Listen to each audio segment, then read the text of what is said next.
The Star Collector. The Night I Saw the Falling Star. My name's Micah. I live with my grandma in a quiet house tucked against the edge of the woods. Our backyard stretches until the trees take over, and the sky above it. It's wide and deep and full of stars. At night, I sit by the window or sneak onto the roof with a blanket staring up into the dark. Sometimes it feels like the stars are singing just for me. Most nights, I don't know what I'm looking for. I just watch, breathe, and feel something settle inside me. Like even if everything in my life is uncertain, the stars will still be there. My mom used to live with us too. But one day when I was younger, she left. No fight, no goodbye, just gone. Grandma said she needed time to figure things out. That was a few years ago. I used to think it was my fault. Maybe I was too quiet. Maybe I didn't love her loud enough. I wrote her letters I never sent, piled them in a shoebox under my bed. Some nights, I hold the box and wonder if she ever looks up at the sky and thinks about me. Grandma doesn't talk much about her. She's my mom's mom, and I can tell the leaving still hurts her too. But she's kind and strong. She bakes when she's worried and hums gospel songs when she thinks I'm asleep. She calls me an old soul and says that the stars must love me because I listen to them. One night, everything changed. I saw a falling star, but not like the fast ones that blink and disappear. This one slowed down, like it saw me watching. It glowed brighter, then drifted down toward the woods behind our house. My heart beat like a drum. I didn't think. I grabbed my flashlight, slipped into my sneakers, and tiptoed out the back door. The porch creaked under my weight, but Grandma didn't wake. The woods were dark, but quiet.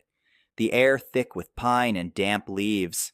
I followed the faint light until I saw it, a small orb of golden light pulsing gently in a bed of moss. It hovered, then floated into my hands. It was warm, light, but real. "Are you a star?" I whispered. The light shimmered, like it heard me, like it understood. I tucked it into the pocket of my hoodie and walked home, the light guiding me.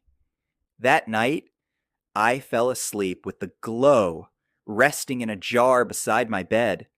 And before sleep took me, I thought, did I find a star, or did it find me?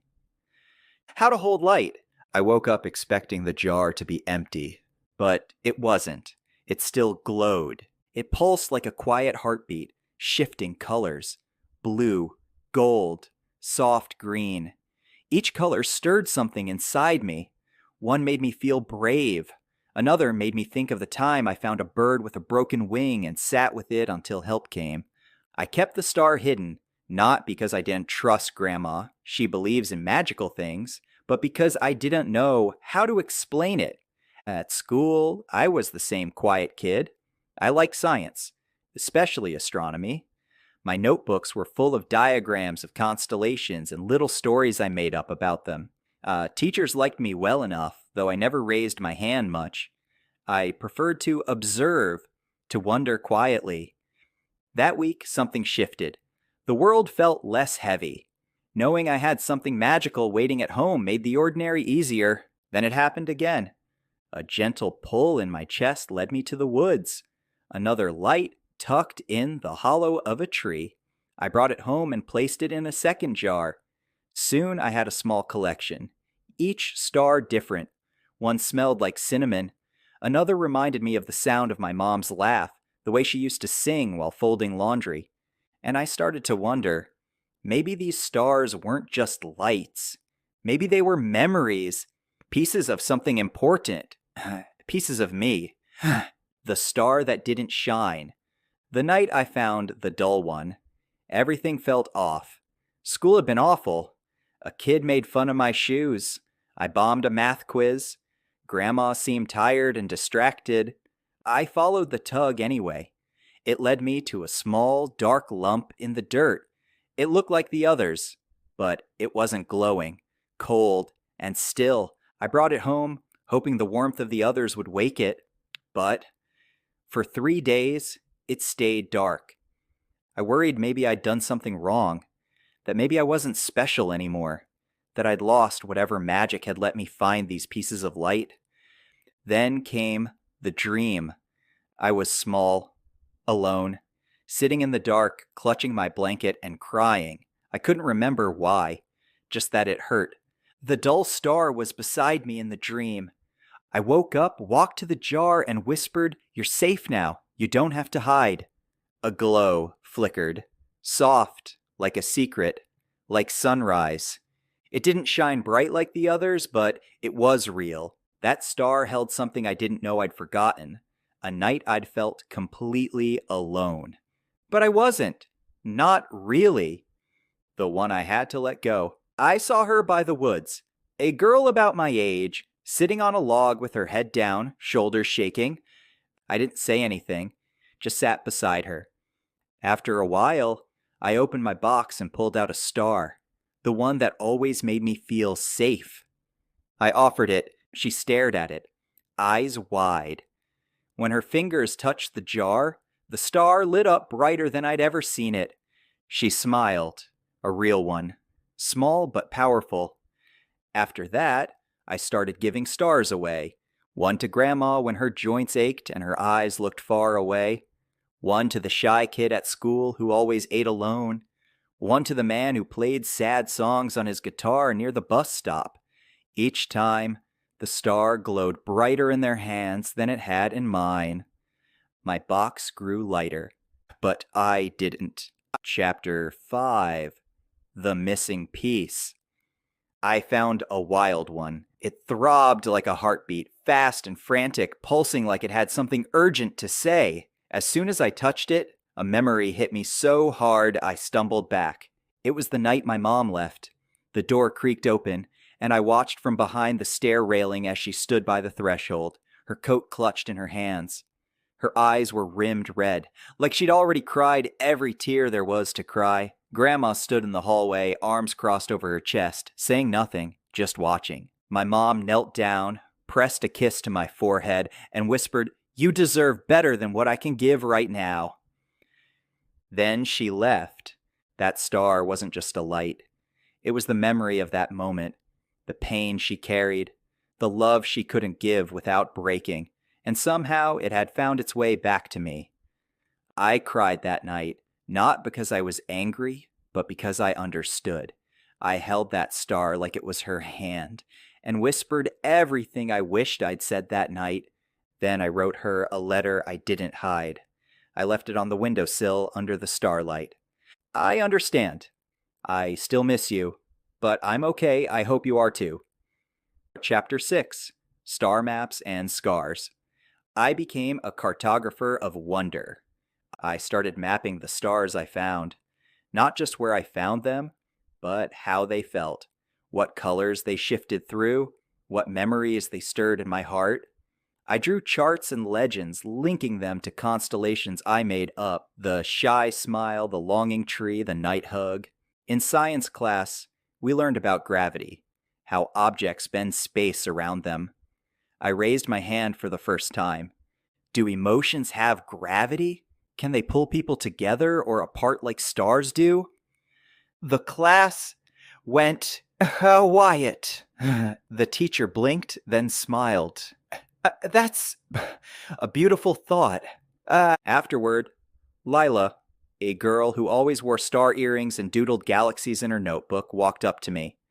"That was the coolest thing anyone's ever said in this class," she whispered. We started talking after that, about stars and black holes and whether the universe dreams. I showed her my maps.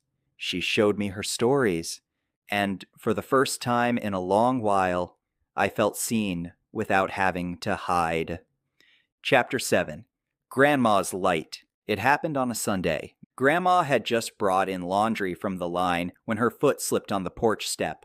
I ran to her, heart pounding, and helped her inside. She insisted she was fine, but I saw how she winced with each step. That night, I stayed close, cooked dinner, fluffed her pillows, made her tea. I took out one of my stars, the one that smelled faintly of vanilla and old books, the one that reminded me of her laugh when we watched reruns of her favorite shows. This is for you, I said. She held the jar gently, like it was something sacred. You have your mother's heart, she said, voice cracking, but you found your own light. That night, we sat in silence, the star glowing between us, filling the room with soft light and unspoken love. Chapter 8. The Star I Let Die. One night, the rain came hard. I had left a jar out near the stump where I liked to read. When I remembered, I ran out barefoot, heart racing, the wind cold against my skin. The jar lay tipped over, the star inside dim, flickering. I scooped it up and whispered to it, begged it to glow again, but it didn't. I dried it, wrapped it in cloth, placed it by my bed, nothing. After 3 days, I knew.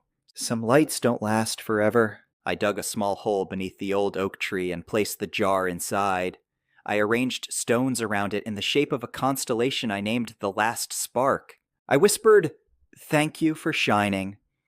And for the first time, I understood that letting go didn't mean forgetting. Chapter 9. The night sky belongs to everyone. Lila and I built what we called the constellation tree. It was an old hollow stump near the edge of the woods. We lined it with soft moss and tiny glass shelves. We started placing stars inside. Some we found, some we made from memories we were ready to share. Then we began leaving stars in the world, tucked in lockers, hidden under park benches, slipped into library books. No explanations, no names, just light. Soon, people began to talk. Kids who used to stare at the ground walked with lifted chins. Teachers smiled more. Even the school custodian hung a tiny jar from his cart. The world didn't change overnight, but it glowed a little more. Chapter 10. The Keeper of Light. I don't need the stars to tell me who I am anymore, but I still feel them, a gentle tug in my chest when someone nearby is dimming. Sometimes I'll pause, look around, and sit next to someone without a word. I don't always have a jar.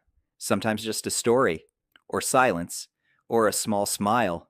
The kids at school still tease sometimes. Call me weird. Ask if I've got stars in my pockets. I just smile, because the truth is I do. Not in jars, not in maps, but in my bones, in my voice, in the way I see the world. And I've learned something. You don't need to shine the brightest. You just need to shine. Epilogue. Still looking up. I'm grown now. A teacher. A father. My kids ask why I look at the stars so much. Because they help me remember who I am, I tell them. At night we sit on the porch, watching the sky. My daughter draws stars with faces. My son makes up stories about them. Sometimes, if I'm still enough, I feel it. That soft pull. I follow it. I sit beside whoever needs me. And sometimes, I see it. A flicker. A sparkle in someone's eyes. Like maybe, just maybe, they've found a star too. So if you ever feel that tug in your chest, don't ignore it. Follow it. It might just lead you to your own light. Or maybe